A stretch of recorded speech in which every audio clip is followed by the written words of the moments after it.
has been a busy few days in the United States court system, but with that, this ruling is going to affect so many more people than we think.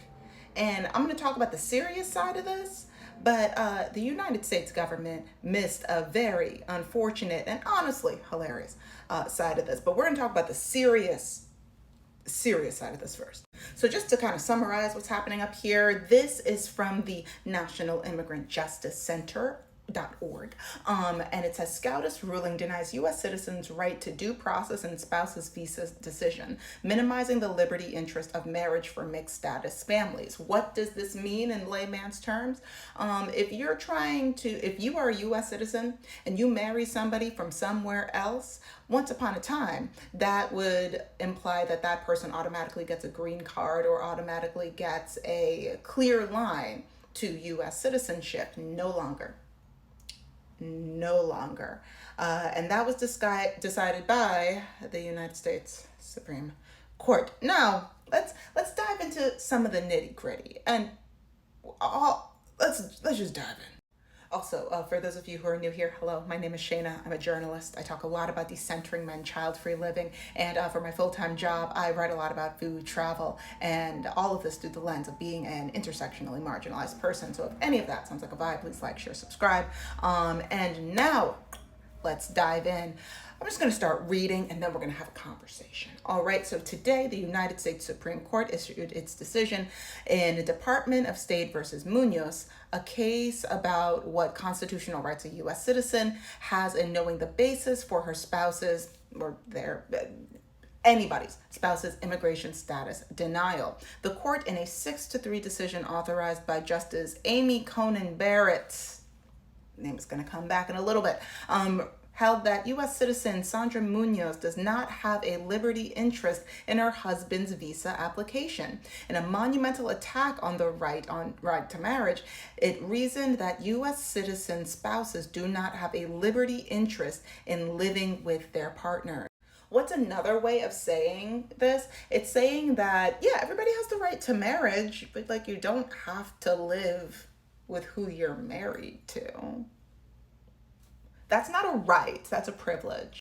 Now, to give a little bit more context to this story, let's refer to this article. Mind you, everything will be included in the links below. But this article right here, the Supreme Court just took its first swipe at marriage equality.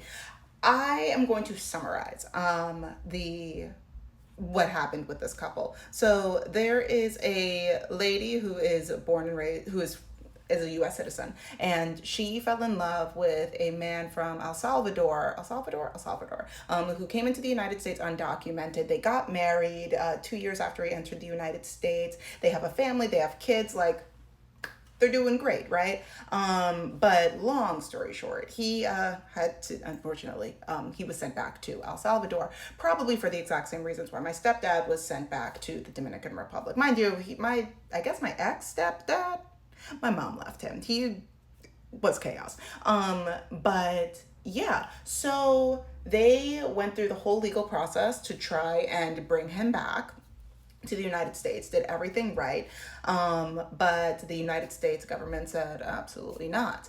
Also, we can't just blame Biden for all of this, as this article states, and as my lived experience states, this also has a lot to do, Obama really got the ball rolling on this kind of thing, right? So, what does this have to do with this very child-free decentering men page? One, I find it hilarious that Donald Trump is trying to say who is and is not allowed to give their partner citizenship or their partner's family's citizenship, when that's literally how he got Melania. That's literally how he got her and her whole family to the United States, right? And he said, now that I did it, no more. Well, technically, he didn't say that, but he did appoint the person that wrote the dissent for this, Amy, whoever she is, who's not a lawyer, right? Yeah, so there is that. So that is in motion. But I would also just like to ask a brief question. Are the passport bros Okay? Because this is going to affect them immediately. Like now would be a great time for them to not be mad at women in the United States and to take all that rage and anger and aim it at the government, because they're the ones that are now stopping you from getting the women that you really want, right? And this is not a call for them to come and start talking to us again. No, no, no. We support you. We want you to live your dreams and have those ladies deny you access to their time and energy on their own, right? Like they should have the ability to take your money and then say, I don't want none from you, right? But your dream, I'm speaking to you, passport bros, your dream of getting that submissive housewife from insert country here that people have so many terrifying stereotypes about the women, right? You think about what people say about Filipina women and Colombian women and women in the DR and right? All these places where all these passport bros go so that way they can find their wives. But guess what?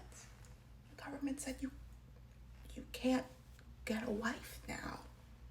You can't bring them here. And now they know. And now these women, because it's news, now these women, you can't even lie to them and say, oh my gosh, I can't wait to bring you back to the United States because I'm going to marry you. You're going to be a US citizen. You're going to give them all these lies about the American dream. But now they go, oh, I can't. I know that that's not true. I know that I can never live happily never after with you in your one bedroom apartment that you share with 4 roommates. I guess we're just gonna have to spend this lovely weekend together where you give me so much money and then you go about your separate way. Passport bros, what are you going to do? I hope to see you at the next rally. But this also leads into a bigger point that I have, in which, listen, my dad was in the military, so I feel like I'm allowed to say this, but my dad was also clinically insane. So he was dishonorably discharged. I mean, I don't know. Nobody in the family really talks about it. I want to say he was dishonorably discharged. All I'm saying is that the United States government is the biggest club for passport bros. And so what this is going to look like for a lot of military families that happen to find their wives abroad, or what does this look like for all of those kids? Ooh, no, actually, I have another video that I'm going to be putting right up here that's going to be talking about this, because there are some international laws and they are coming for the men in the they're coming for the men in the United States military. The women have organized. I just hit my glasses. The women have organized. I'm going to be talking about that in that video. As soon as it's up, I'm going to be posting it right here.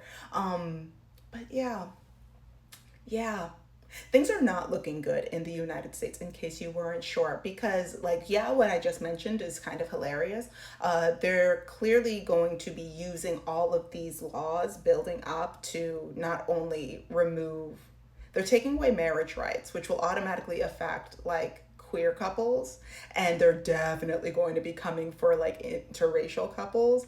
They're really trying to make they're trying to make America white again. They're really trying to make America white again. And this is how they're doing it. So ladies, stay on your birth control.